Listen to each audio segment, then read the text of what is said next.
이것만은 꼭 지켜요. 부모님과 함께 바른 자세로 예배 드립시다. 주일 예배와 같이 단정한 마음으로 예배 드립시다. 헌금도 준비합시다. 예배에 방해되는 행동은 하지 맙시다.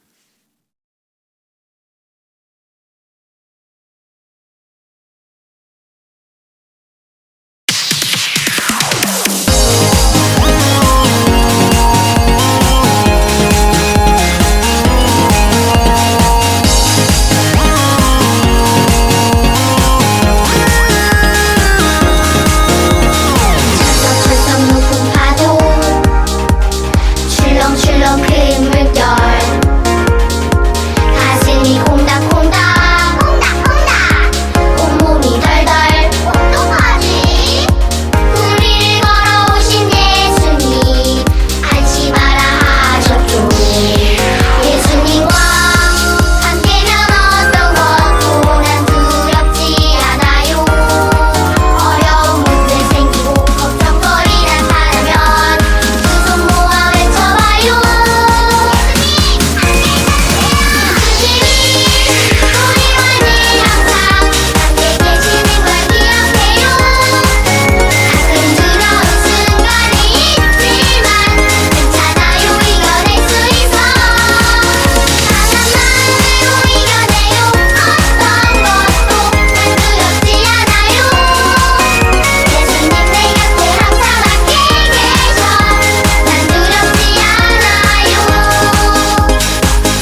큰 목소리로 다 함께 기도하겠습니다. 하나님, 교회에 나와 예배 드리는 것이 즐겁게 해주세요. 하나님께서 언제나 늘 나와 함께 해주세요. 하나님, 아프지 않고 친구들과 잘 지내게 해주세요. 하나님이 원하시는 멋진 사람으로 만들어주세요. 하나님을 알지 못하는 친구들이 하나님을 알 수 있도록 해주세요. 예수님의 이름으로 기도합니다. 아멘.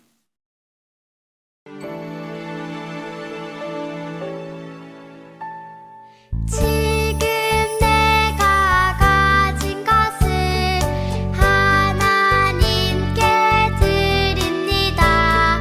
하나님 나라 위하여 아름답게 쓰이는 예물이니 즐거운 맘 감사한 마음으로 하나님께 드립니다. 우리가 드린 헌금을 놓고 함께 기도하겠습니다. 하나님, 우리의 정성을 담아 예물을 드립니다. 우리의 예물을 받아주시고 이 예물을 하나님의 귀한 일에 사용하여 주시고 이 예물을 드리는 손길들을 기억해 주셔서 주님의 것으로 채워주세요. 예수님의 이름으로 기도합니다. 아멘. 광고 시간입니다.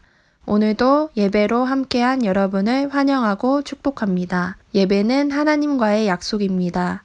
코로나19 바이러스를 조심합시다. 가장 중요한 마지막 광고는 영상 예배 숙제입니다. 예배의 마지막에 숙제 화면이 나갑니다. 정답을 아는 친구들은 전도사님에게 문자나 댓글을 남겨주세요. 오늘의 설교 제목 다 함께 읽어보겠습니다. 예수님을 더 알고 싶어요.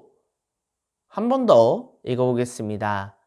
예수님을 더 알고 싶어요. 성경 말씀은 누가복음 4장 24절 말씀입니다. 세 개의 말씀 함께 읽어보겠습니다. 또 이르시되 내가 진실로 진실로 너에게 이르노니 선지자가 고향에서는 환영을 받는 자가 없느니라. 한 번 더 읽어보겠습니다. 또 이르시되 내가 진실로 진실로 너에게 이르노니 선지자가 고향에서는 환영을 받는 자가 없느니라. 누가복음 4장 24절 말씀. 아멘. 사람들은 다른 사람에 대해서 이야기하기를 좋아합니다.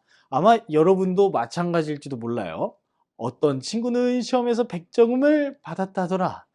누구랑 싸워서 누가 이겼다더라 같은 이야기를 쉬는 시간이나 문자 메시지 속에서 나눠본 경험이 있을 거예요.